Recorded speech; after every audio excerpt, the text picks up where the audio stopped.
agama Allah, yaitu orang-orang yang diberikan Alkitab kepada mereka, sampai mereka membayar jizyah dengan patuh sedang mereka dalam keadaan tunduk. Surat At-Taubah ayat 29. Mereka juga mengutip sebuah hadits di mana Nabi SAW bersabda, "Aku diperintahkan untuk Jangan main-main dengan agama Islam," tulis Sword.com. Orang yang menjadi gila karena terlalu mengkultuskan atau mendalami agama dan kitab tanpa bimbingan atau guru dan nalar yang kuat, mereka akan berakhir di dunia mereka sendiri, di mana kita tidak pernah bisa memasukinya. Hai. Salam sehat, salam akal sehat. Ini adalah kisah yang terjadi beberapa waktu di Kediri. Rizal Ahmad, sebelah kanan, tokoh HTI Kediri yang terserang penyakit jiwa karena ngotot ingin dirikan negara Islam setelah sekian bulan membuat geger warga kota Kediri. Rizal Ahmad, 35 tahun, warga RT 01, RW 01 Kelurahan Tamanan Kecamatan Mojoroto, akhirnya dibawa tim gabungan terdiri Dinas Sosial, Dinas Kesehatan dan Satpol PP dikirim ke Rumah Sakit Jiwa Dr. Rajiman Wedeo Diningrat di Kecamatan Lawang, Kabupaten Malang. Saat ditanya, Rizal yang dikenal sebagai keluarga Hizbut Tahrir Indonesia, HTI, di Kediri ini, sebenarnya berniat akan melanjutkan dakwah ke Aceh. "Saya ini tokoh HTI, saya akan tegakkan khilafah Islamiyah demi mewujudkan negara Islam," jelasnya.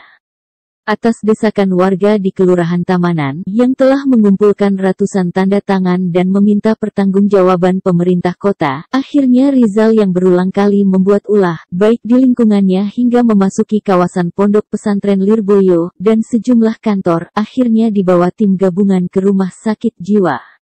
Dengan pengawalan ketat dari Satpol PP, TNI dan Polri, proses evakuasi terhadap tokoh HTI ini memakan waktu 1 jam. Persoalan HTI dan pemerintah itu bukan urusan kita tentunya. Namun yang menjadi pertanyaan kita, kenapa ada ayat-ayat kitab suci yang mendukung sekelompok orang untuk melakukan tindakan terorisme, padahal semua pasti sepakat bahwa Tuhan itu identik dengan kebaikan dan kedamaian. Kemudian menjadi kekhawatiran kita juga, ketika paham-paham radikalisme menjadi dampak buruk bagi kedamaian Indonesia, terutama kaum-kaum minoritas. Ayat-ayat dan hadis manakah yang menjadi ganjalan dalam pikiran kita, bahwa ayat-ayat dan hadis itu benar dari Tuhan? Coba kita simak yang berikut. Dalam halaman IAIN Metro ditulis, bahwa terdapat ayat-ayat yang mampu menjadi motivasi dan landasan teologis untuk melakukan aksi teror. Ayat tersebut bermakna seolah-olah memerintah untuk melakukan kekerasan, teror, dan membunuh. Ayat yang interpretasikan secara subjektif, sepihak, dan eksklusif. Jihad. Jihad berarti memberikan yang terbaik, mengeluarkan tenaga untuk mencapai tujuan. Dalam hal ini usaha seseorang untuk mencari jalan bisa dikategorikan sebagai jihad. Jihad berarti melakukan sesuatu untuk menegakkan hukum Allah, membangun dan menyebarkannya. Dalam sudut pandang syariah, jihad merupakan bentuk usaha perlawanan terhadap mereka yang tidak beriman terhadap Islam.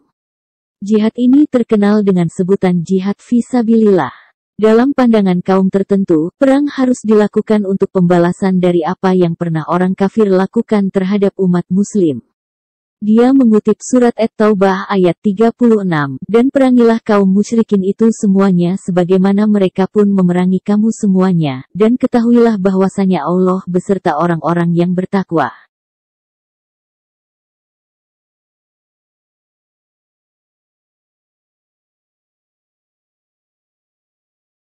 Beberapa orang memahami bahwa membalas yang setimpal bukan hanya dibenarkan tapi juga sebagai jalan keluar, dengan mengutip surat Al-Baqarah ayat 194, "Oleh sebab itu, barang siapa yang menyerang kamu, maka seranglah dia, seimbang dengan serangannya terhadapmu."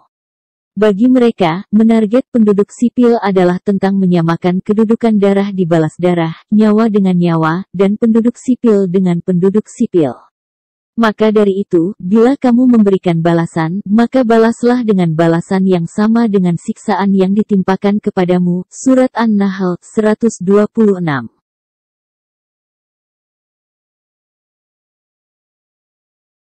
Menurut pemahaman mereka, Allah membuat perang sebagai kewajiban agar kedudukan seimbang bisa dicapai.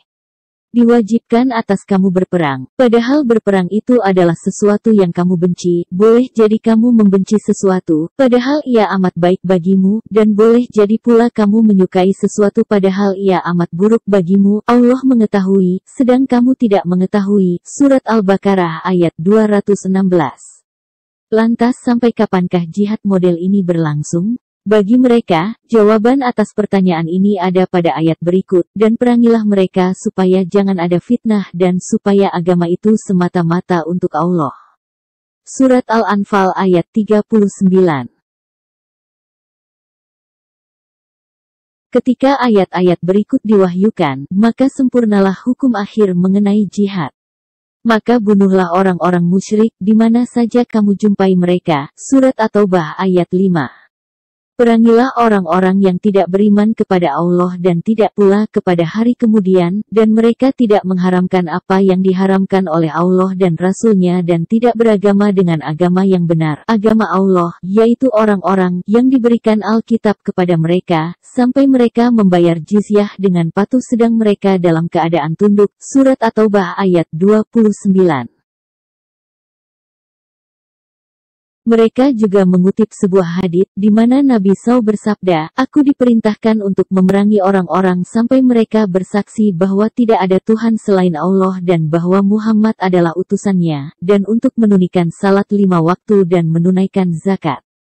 Hari, Al-Bukhari dan Muslim. Jelas ayat-ayat dan hadis tadi bertentangan dengan ayat-ayat yang mengatakan Islam adalah agama yang mencintai kedamaian. Al-Anfal ayat 61, Islam adalah agama yang menjadi rahmat bagi semua umat manusia. Al-Anbiya ayat 107, Islam menghormati dan menghargai semua manusia. Al-Isra ayat 70, tidak ada paksaan dalam beragama. Al-Baqarah ayat 256, Islam mewajibkan kepada muslim untuk mendakwahkan ajaran Islam. An-Nahl ayat 125. Nah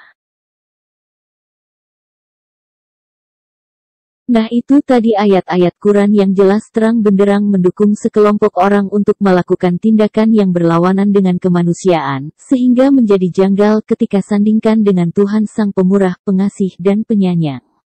Bagaimana bisa orang yang tidak beriman kepada Islam harus dibunuh, harus membayar jizyah atau pajak, serta harus memerangi orang yang tidak bersaksi bahwa Muhammad utusan Allah?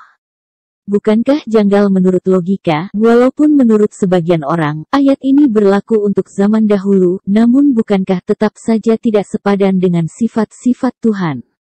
Jika ada yang mau menyamakan dengan Israel zaman dahulu, itu sangatlah tidak sepadan, karena perang Israel hanya untuk merebut apa yang seharusnya menjadi haknya, atau untuk mempertahankan apa yang menjadi haknya. Tapi ketika membunuh karena tidak beriman kepada agama dan tidak bersaksi bahwa Muhammad utusan Allah, itu sangatlah janggal, bukan?